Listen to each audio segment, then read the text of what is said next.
de la arteria radial. ¿Dónde colocamos los dedos? Entre el tendón del supinador largo y el palmar mayor del dedo pulgar. Entonces, ¿qué vamos a ver en el pulso? Vamos a denotar la frecuencia,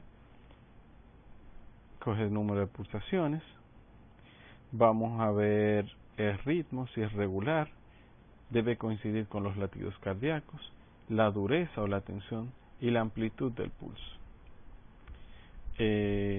Aquí tenemos algunos lugares donde podemos tomar los pulsos. Obviamente, a medida que se distancian de la línea media del corazón, los pulsos serán un poco más débiles. Siguiendo con los signos vitales, tenemos la frecuencia respiratoria, que no es más que el número de ventilaciones por unidad de tiempo. Normal se dice que es entre 12 y 14 en una persona anciana y hasta 22 en un niño recién nacido. Por encima de 22 hablamos de taquipnea, por debajo hablamos de la disnea. Aunado a la frecuencia respiratoria, también tenemos lo que son patrones respiratorios, como el que vemos acá. La respiración euneica o normal, de 15 a 20 respiraciones por minuto, donde tengo una fase inspiratoria ascendente y una fase expiratoria descendente. Tengo la taquipnea, donde vemos que se acortan los tiempos entre una y otra.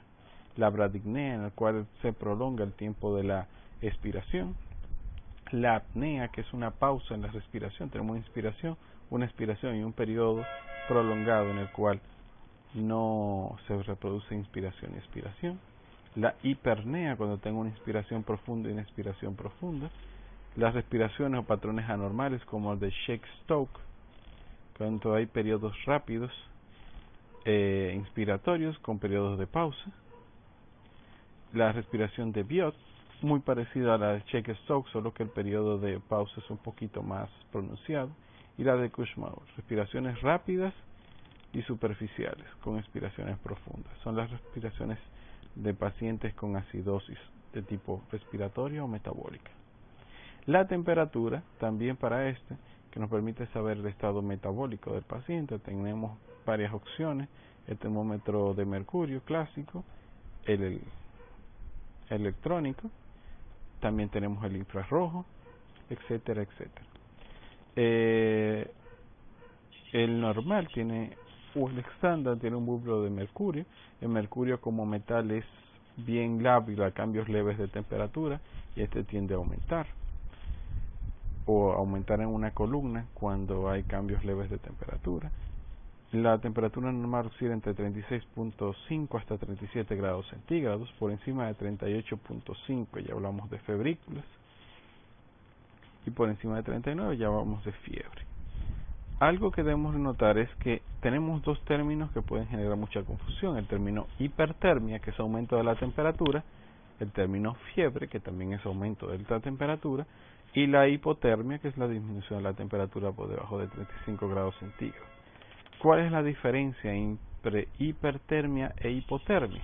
Entre hipertermia y fiebre, que en la fiebre tengo un agente infeccioso, un pirógeno bacteriano o inflamatorio que me produce aumento de la temperatura corporal mediado por una autorregulación a nivel del hipotálamo, mientras que la hipertermia es una descompensación, una alteración en los mecanismos normales para regular la temperatura en el cuerpo humano. Es bueno tener esos términos. Por último, hablando de la oximetría de pulso, este método se está ideando desde principios del siglo pasado.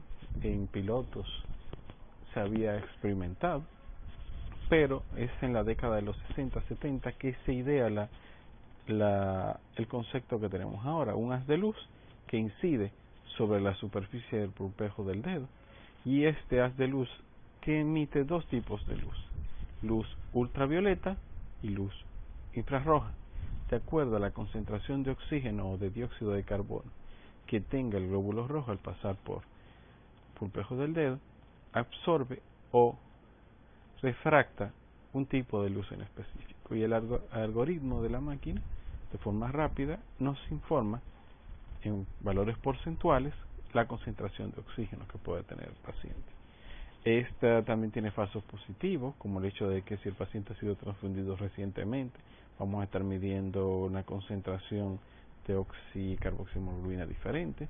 Si el paciente tiene un grado de anemia, los valores no van a ser exactos. Ya por debajo de 8 gramos por decilitro de hemoglobina, el paciente puede estar presentando un 97% y esto no es real, ya que hay una saturación más rápida de la hemoglobina y es más difícil para esa cantidad de hemoglobina que viaja baja liberar el oxígeno.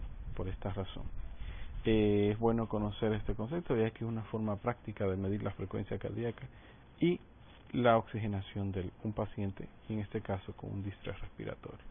Esto ha sido todo, jóvenes. El protocolo práctico de esta clase consistirá en tomar un individuo, se van a tener grupos por lo menos de 5 integrantes, y van a tomar los signos vitales en reposo, luego de hacer una actividad física por lo menos por 5 a 10 minutos, vamos a volver a tomar los signos vitales, y vamos a dejarlos reposar unos 10 a unos 15 minutos para volver a tomar los signos vitales. Vamos a ver las variaciones de estas constantes dependiendo el estrés o el reposo.